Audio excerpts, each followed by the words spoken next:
Welcome to the Leela Life Show, where prosperity meets well-being. I am your host, Linda Andrews, and it is an honor and privilege to be with you today. This week, we are getting started on the darkest week of the year. If you are in the Northern Hemisphere, and whether you are tracking these adjustments in time and space, your body definitely feels this shift.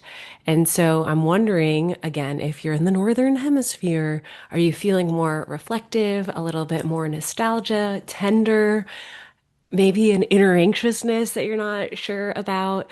Just remembering that this is a biological and energetic transition, and you have the opportunity to use this solstice as a natural reset point. And with this, turning your page with more clarity, energy, intention. While it is easy to rush season to season with this kind of pace that leaves you feeling depleted, let this be an anchor for you navigating that. And if you are in the Southern Hemisphere, I have a sense that some of this will still apply to you or just do the opposite of everything that I'm saying. So, our nervous system is wired to respond to light and dark. And this is, again, the darkest time of the year right now. And so, good news, although it's the kickoff of winter, if you're up in the northern hemisphere where it's chilly, or you may have gotten some snow right now, this is even more of a cue for you right now as it's probably feeling dark, dark, dark. Earlier. And so your daylight is decreasing, your system is naturally wanting to slow down, conserve more energy, yet you're feeling pulled by the modern world that is often loud, speeding up, louder, louder, more, more, more. And so this is this inner friction that can happen, especially this time of year. Your body's wanting rest and then the environment's wanting more. And so if you're noticing fatigue, emotional sensitivity, flog, mental fog, quiet anxiety, this is just your body giving you some signals naturally as it's responding to this season. And I am not here to suggest that you cancel everything on the calendar for the next 2 weeks by any means. Hey, if you can, go for it. That's your own deal. But it is bringing in more space. It is finding these quiet moments of pause and reflection as much as possible with what you can do. And so, throughout time and space and history, the solstice is often a time of pause, not productivity. And this has always been looked at as this natural reset point.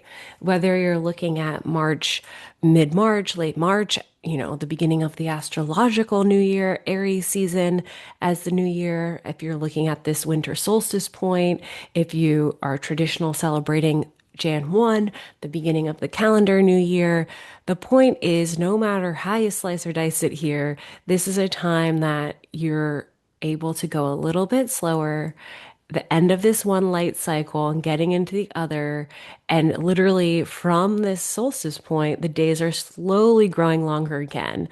So again, to those of you that are in the chilliness, you've gotten to the darkest, longest day of the year, and it's all downhill from here, even though it may still feel uphill sometimes. And with all of this being said, reflecting in your own life, is there a moment for you to close some loops? Has this been a year of endings? Is there a time for you to release what's complete?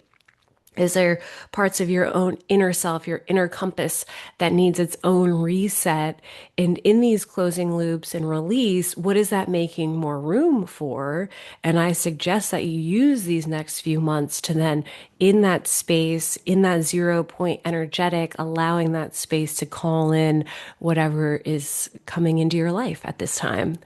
And so your nervous system is very happy to feel acknowledged, to not be overridden by the hustle, the push that this season often has for you. And just remembering that in these darkest days, it's not an ending, although it may be full of endings, but letting this be a threshold to tip into more and more light. I love that. It's like that tipping point. More light is on the way, literally, and you're welcoming this all in. So here's a ritual for you. We'll start this ritual with the breathing cycles we've been doing for months now. The 4 count in, 6 count out, allowing this to be a deep, deep time of centering and allowing yourself to find that heart brain coherence. This is that heart math protocol. And the goal in this, we do this 4 times. If you want to continue it on, you can get 6 times, but you're getting that breath count down to where you're taking about 6 breaths in a minute. So when we do this 4 count as the inhale and then the 6 count for the exhale, that's getting you those 6 breaths per minute. And that again is welcoming you into this calming state. And the more that you can literally imagine at the cellular level that every single one of your cells is filled with gratitude, allow that feeling to be overflowing from you, in you, with you, and see how this shifts your energy for the day and the rest of the day and week ahead. And that's what I mean by whether you're in the southern or northern hemisphere, this is supportive, and the ritual I share after this will be as well. So if you want to join me, keeping again a normal breath pattern, and then we'll dive into this deep inhale. It's taking a regular inhale through your nose, exhale through your mouth. And we'll start with that 4 count, inhaling for the 4 count and exhaling for the 6 count. Inhaling for the 4 count and exhaling for the 6 count and inhaling for the 4 count and exhaling for the 6 count. And we'll do one more round, inhaling and exhaling and coming into this regular breath pattern or continuing on for however long you would like. I want to start by just saying I am thankful for you tuning in. Without you, none of this exists. So thank you and many blessings to you. And taking that breath pattern and that gratitude breath into this simple grounding ritual. You can do this right now. I encourage you to do it right now, but you're welcome to come back to this, especially as many times that you want to have some inner check-in during this absolutely lovely holiday season if you're celebrating. So, step one, creating stillness. I could hear a pin drop as we were doing that guided breath. So, you may already find yourself in a state of quiet stillness. Allow yourself to sit or stand. I always like to say, make yourself 10% more comfortable. And so, seeing if you can make yourself more comfortable right now, letting your shoulders soften and taking 3 more just slow, deep breaths. There doesn't need to be anything special about this, just allowing it to be slow and steady. And as you finish this, just allowing your intuition to peek up here and this question, what am I ready to leave behind from this season? And just see whatever is the first thing that comes into mind, no extra analysis. And then this part two of this is what are you carrying forward? What strength, clarity, lesson do you want to make sure you bring into winter? Again, letting this be a very simple answer. And this can be an anchor next, setting a gentle intention. This is just an orientation or a word, a quality. Some people pick a word of the year. What is your word, your intention? This is not about fixing yourself. There's nothing that is broken. This is about honoring absolutely where you are. And so, using these 4 steps, stillness, acknowledging what's complete, naming what you want to carry forward, and creating and setting a gentle intention for yourself, allowing this grounding ritual to be something you can come back to and letting yourself reorient. And this can be for the year, this can be for the quarter, right? In 90-ish days, we'll be sitting at the spring equinox, and we will definitely be into 2026 at that point. And so entering this coming winter with a regulated and clear place of being.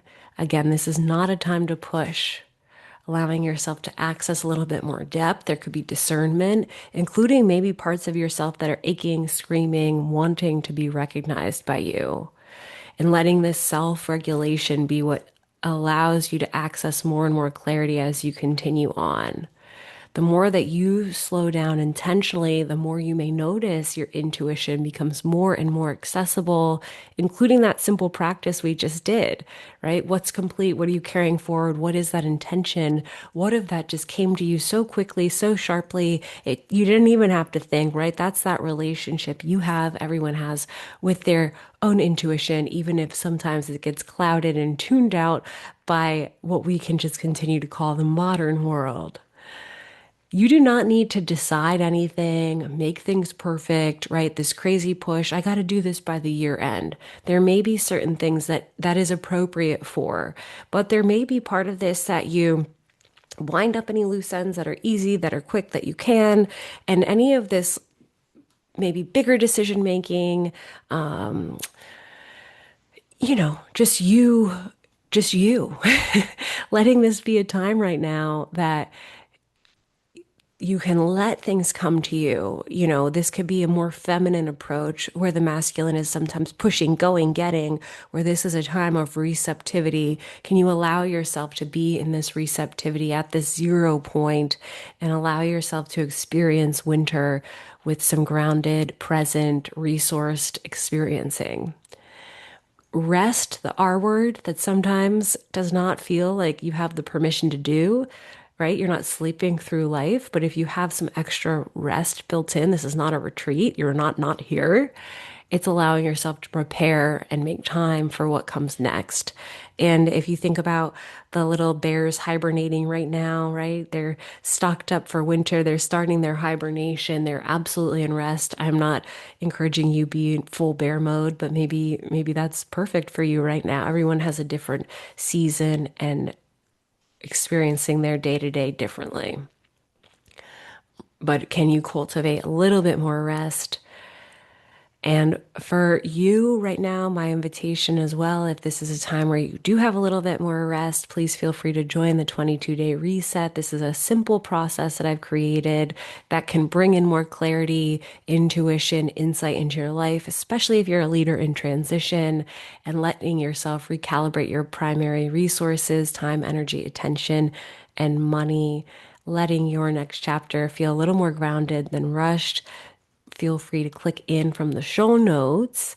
And it's been an honor to be on this journey with you the past 13 weeks. And for those of you that are longtime listeners, the many, many episodes, we're getting close to the 200 mark, which I can barely believe. We are well over 5 years into this show. And so I thank you. I thank you for being here. I thank you for sharing this, liking this, subscribing this, and absolutely in the comments, I check them. What's working for you? What do you want more of? This is for you. And one of the common thread lines that I've noticed through my career from different sales roles, wealth management, navigating my integrative advisory career and process is that the common thread is leaders overwhelmingly in transition. Lit, that's fun. Leaders in transition, lit, and helping them intentionally choose and create the life they're living that includes well-being, that includes clarity, and that can bring harmony, spelt with that money honey, to their life. And so they're creating that on their terms. And what I find is transitions end up being this usually brutal, hard time, but with a lot of room for new conscious choices, old stories ending, and creation of who you're becoming with each step, each new action. So I am absolutely wishing you a happy winter solstice, whatever holiday you're celebrating, many blessings. And I will see you for our winter series of the Leela Life Show, which will start next week. Wishing you many blessings.